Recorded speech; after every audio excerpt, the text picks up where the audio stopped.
3 races, 3 wins, a 20-second penalty, a spin on lap 1, a spin on the final lap, and a 19-year-old who just made history. The 2026 Miami Grand Prix had everything. Here are the winners and losers from Florida. Let's jump right in. Winner number 1, Kimi Antonelli. Look, Antonelli's path to his 3rd consecutive Grand Prix victory was absolutely not a walk in the park. Right off the line, he locks up hard heading into turn 1. It was a rare mistake from him, and he immediately drops straight down into 3rd place. But here's the thing, he didn't panic. To get that lead back, Mercedes executed a massive undercut. Now, for our casual fans tuning in, an undercut is a pretty straightforward strategy. You pit early to bolt on fresh tires. Because you have that new rubber, you can drive much faster on your outlap. Then you use that extra speed to literally jump ahead of your rival when they finally pit a few laps later. And wow, did it work perfectly here. Antonelli pits, he blasts out of the pit lane, and he goes totally wheel-to-wheel with Lando Norris right at the pit exit. It was electric. He snatches the lead right back and holds Norris off in a tense, nail-biting finale to win by just 3.264 seconds. And with that, he becomes only the 3rd driver in the entire history of Formula 1 to win their first 3 races consecutively. And we really need to talk about this number right here. 19. At just 19 years old, he is completely dominating the most experienced racing grid in the world. With this win, he's already extended his championship lead to a massive 20 points. He just looks completely unfazed by the pressure of the big stage. Which leaves us staring at one massive question. Is this the dawn of a new era in F1? Moving on to winner number 2, McLaren. What an absolutely explosive weekend for the Papaya team. They brought incredible pace to Miami, and they locked in their very first double podium of the 2026 season. Lando Norris really set the tone for them early on. I mean, he went out and won Saturday's sprint race outright. Then, in the Sunday Grand Prix, he seizes the lead after the restart and literally pushes Antonelli to the absolute limit before finishing P2. Meanwhile, his teammate Oscar Piastri was just on a mission out there. He hunted down Charles Leclerc and executed a brilliant pass on the penultimate lap to secure P3. But honestly, the biggest takeaway here? McLaren brought a major upgrade to this race, and it is undeniably working. This is a massive, massive step forward from what we saw at Suzuka. By far, this is their best weekend of 2026 so far. So, of course, we have to ask, can McLaren consistently challenge Mercedes for wins now? And that brings us to our 3rd winner from Miami, Max Verstappen. Verstappen's race was almost over before it even really began. He starts up in P2, but heading into turn 1, there is absolute chaos. He suffers this wild 360-degree spin. Just picture being in his helmet, facing the wrong way on lap 1. Miraculously, he somehow completely avoids making contact with anyone else. But the damage to his track position was done, and he drops all the way to the absolute back of the grid. But Verstappen is relentless. On lap 6, a safety car gets deployed. Simply put, a safety car is just a pace car that comes out to safely slow down the entire pack so marshals can clear a track hazard. While Verstappen uses this exact moment for a strategic reset. He pits for old hard tires right alongside Norris. From the very back, he puts his head down and aggressively fights his way through the entire field. And in the final corners of the race, he manages to successfully pass Charles Leclerc.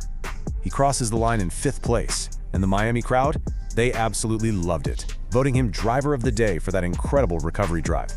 Now, he did receive a 5-second penalty for crossing the pit exit line, but because he had built such a massive gap to the cars behind him, he safely retained that 5th place spot. Look, getting a points finish from a lap 1 spin is a massive result for Red Bull, given how difficult their season has gone so far. Is a P5 finish from a lap 1 spin the spark Red Bull needs? Subscribe to PitCrew TV for full coverage of every race weekend in 2026. New video every race weekend, straight to the point. All right, now we have to pivot over to the losers from Florida. Starting with loser number 1, Charles Leclerc. Leclerc actually led this race after all that turn 1 chaos on lap 1. He was in prime position. But he lost the lead following a brutally slow pit stop. And making matters worse, he described that pit stop decision as being made without ever consulting him.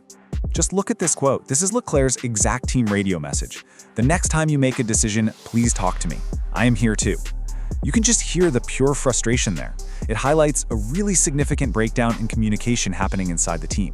And from there, things just completely unraveled for him. Lap 21, the slow pit stop happens. Then it just goes from bad to worse. On the final lap of the Grand Prix, while desperately fighting Piastri for third place, Leclerc spun. He lost the rear, hit the barrier, and with a damaged car, he was just a sitting duck. He gets passed by both Russell and Verstappen in the final corners. And if that wasn't enough, after the race, the stewards hit him with a devastating 20-second penalty for repeatedly cutting the track. That penalty dropped him all the way from 6th down to 8th place, putting him behind Hamilton. Going from leading the race on lap 1 to finishing 8th like that, it is easily one of the most dramatic collapses of the season.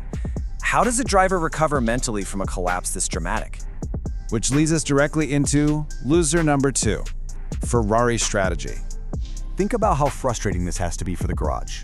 Ferrari brought a major upgrade package to Miami, and the car was fast. The raw pace was absolutely there, but to win, you need pace and execution, and their strategic execution just completely fell apart.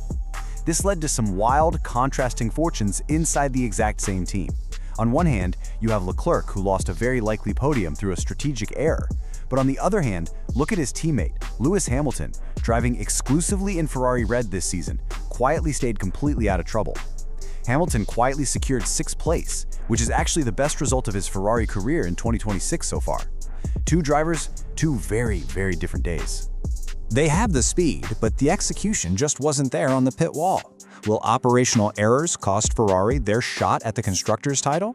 Finally, loser number 3, Pierre Gasly and Ishaq Hadjar. Can the bottom half of the grid afford 0-point weekends? Absolutely not. Especially when points were literally ripe for the taking in Miami.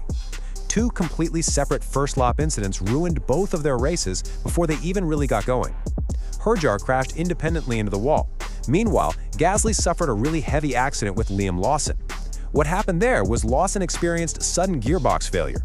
This completely stripped his ability to brake, causing a severe collision with Gasly and triggering that lap 6 safety car we talked about earlier. Thankfully, both drivers were reported as okay, but the reality is they both walk away with 0 points. Finally, let's take a look at the confirmed championship standings after Miami. We've got Antonelli at the top with a clean 100 points. Russell is sitting in second with 80 points. Then there's a bit of a gap down to Leclerc at 63. Norris moves up to 51 points. Hamilton is right behind him at 49. Piastri sits at 43. And Verstappen is currently at 26 points. Now we have exactly 3 weeks until the next race, which is the Canadian Grand Prix, running from May 22nd to the 24th. And as you can see, the title fight is tightening exclusively between Antonelli and Russell inside that Mercedes garage. Miami is done, and the championship picture is clearer than ever. Who do you think challenges Antonelli before the summer break? Drop your answer in the comments. And if you want F1 content that gets straight to the point, subscribe to PitCrew TV. The 2026 season continues now.